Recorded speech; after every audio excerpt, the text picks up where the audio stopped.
नमस्ते। सिद्धार्थ का ग्रह दिया पाठ में प्रश्नों के उत्तर 5 वाक्यों में लिखिए। கேள்விக்கான பதில் 5 வரிகளில் எழுதணும். सिद्धार्थ ने ग्रह दिया के पहले यशोधरा से कैसी बातें की. சித்தார்த் வீட்டை விட்டு போகிறதுக்கு முன்னாடி யசோதரா கிட்ட எப்படி பேசினார்.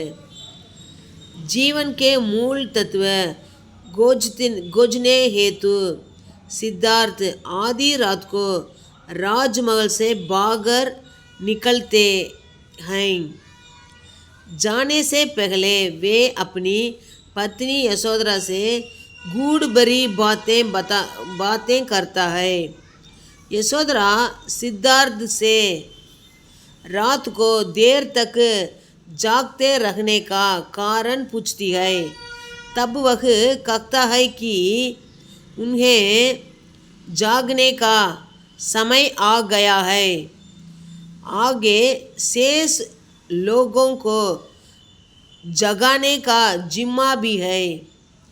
ऐसे बातें करके वह चला जाता है. जीवन के அப்படின்னா வாழ்க்கையினுடைய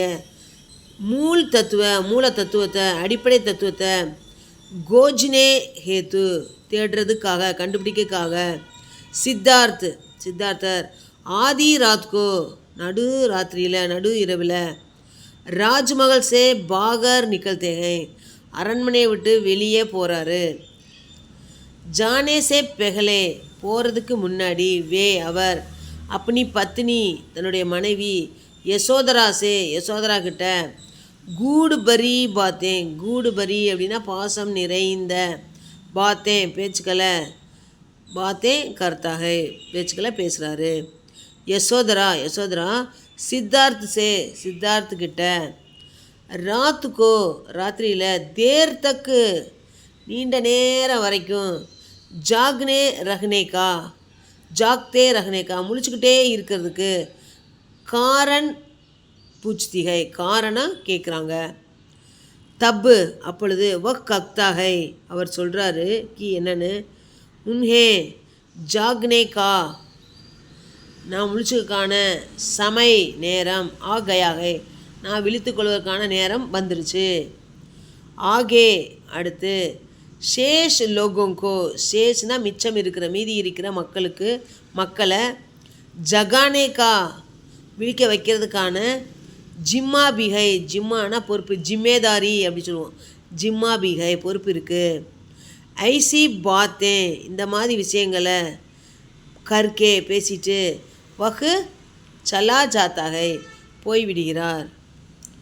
வாழ்க்கையினுடைய மூல தத்துவத்தை கண்டுபிடிக்கிறதுக்காக சித்தார்த் நடு இரவில் அரண்மனையை விட்டு வெளியே போகிறதுக்கு முன்னாடி அவர் தன்னுடைய மனைவியிட்ட அன்பு நிறைந்த பாசம் நிறைந்த பேச்சுக்களை பேசுகிறாரு.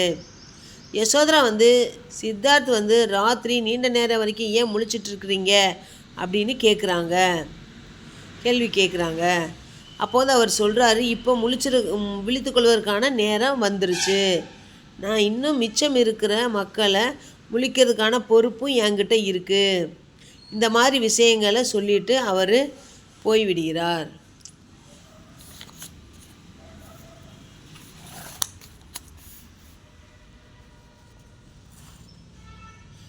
कपिलवस्तु की सीमा पर सेवक शंतक और सिद्धार्थ के बीच संपन्न संवाद को संक्षेप में लिखिए. கபிலவஸ்துனுடைய எல்லையில் சேவகன் சந்தக் மற்றும் சித்தார்த்துக்கு இடையில் நடந்த சன்வாத் அப்படின்னா உரையாடல் கான்வர்சேஷன் தான். உரையாடலை சுருக்கமாக சம்பேக்ஷ்மே லிக்கியே ஒரு ஷார்ட்டாக எழுதுங்க. सिद्धार्थ कपिलवस्तु की सीमा पर पहुंच जाता है.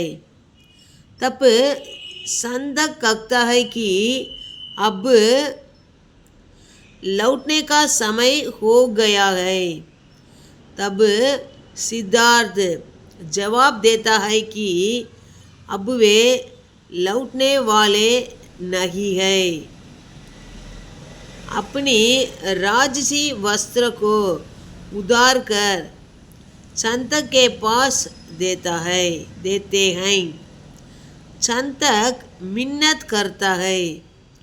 तब सिद्धार्थ कहता है कि आगे से मैं किसी का भी प्रभु या राजा नहीं हूँ।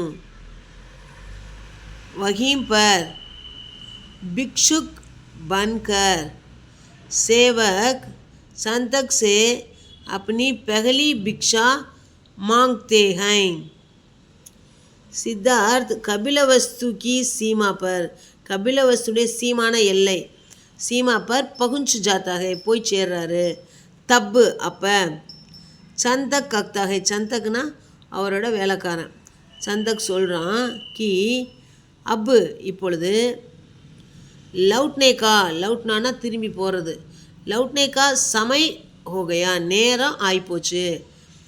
तब இப்பொழுது சித்தார்த் ஜவாப் தேத்தா है, சித்தார்த் வந்து பதில் கொடுக்குறாரு कि என்னென்னு, अब वे लौटने वाला नहीं, இப்போ வந்து நான் திரும்பி வர்றதுக்காக வரல, नहीं है। अपने ராஜ்ஜி வஸ்திரக்கோ, தன்னுடைய ராஜ்ஜி அப்படின்னா அரசு உடைகள், இவர் வந்து ராஜா இளவரசராக தானே இருக்கார், அவருடைய வஸ்திரங்களை ஆடைகளை வந்து உதார்கர் கலற்றி சந்தக்கே பாஸ் தேத்தே ஹை, சந்தக்கிடம் கொடுக்குறாரு। சந்தக் மின்னத் கர்த்தா ஹை, அப்போ அவன் கெஞ்சுறான், வேண்டாம் வேண்டாம் வாங்க போகலாம் அப்படி சொல்லி கெஞ்சுறான்। தப் சித்தார்த் கக்தா ஹை, அவர் சித்தார்த் சொல்கிறாரு कि आगे से मैं किसी का भी பிரபு, இப்போ இவன் முன்னாடி இப்போ இருந்தே யாருடையவும் பிரபு அல்லது ராஜா நகிகும், ராஜா கிடையாது। வஹீம் பர், அங்கே பிக்ஷுக் பன்கர், பிச்சைக்காரனா ஆகி சேவக் சந்தக் சே, அந்த சேவகன் சந்தக்கிடம், வேலைக்காரன் சந்தக்கிடம் அப்பனி பகலி பிக்ஷா மாங்தே ஹை, தன்னுடைய முதல் பிச்சையை கேட்குறாரு।